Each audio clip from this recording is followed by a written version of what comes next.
நம்முடைய இருதயம் இயல்பாகவே கடவுளை விட்டு விலகி வேறு எதையோ அல்லது யாரையோ வழிபட நாடுகிறது. கிறிஸ்துவுக்கே உரிய நமது இருதயத்தின் ஆலயத்தை ஒரு நேசத்துக்குரியவர், ஒரு விருப்பம் அல்லது ஒரு குறிக்கோள் ஆகியவற்றின் மீது நமது முழு பக்தியையும் செலுத்தி இருதயத்தை ஒரு விக்கிரகத்தின் கோவிலாக நாம் மாற்றிவிடுகிறோம்.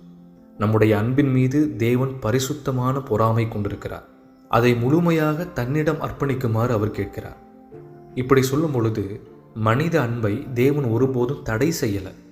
வேத வசனங்கள் நமது துணைவர்கள், பிள்ளைகள், பெற்றோர் மற்றும் அயலவர்கள் மீது ஆழமான அன்பை காட்டும்படிக்கு கட்டளையிடுது.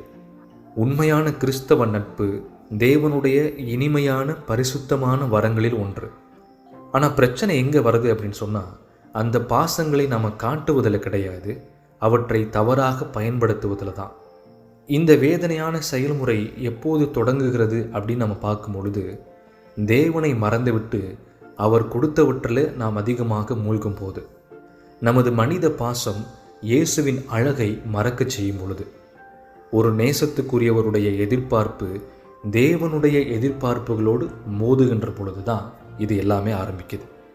அதனால எந்த ஒரு பூமிக்குரிய பாசமும் உங்கள் இருதயத்தை குளிர்விக்க செய்தாலோ, அல்லது கிறிஸ்துவின் மீதுள்ள உங்கள் பற்றை குறைத்தாலோ, அல்லது வேத வசனம் மற்றும் சபை ஐக்கியத்திலிருந்து உங்களை விலக்கினாலோ, அது உங்களுடைய விக்கிரகமாக மாறிவிட்டது. கிறிஸ்து நம்முடைய பாசங்களில் முதலானவராக இருக்க வேண்டும்.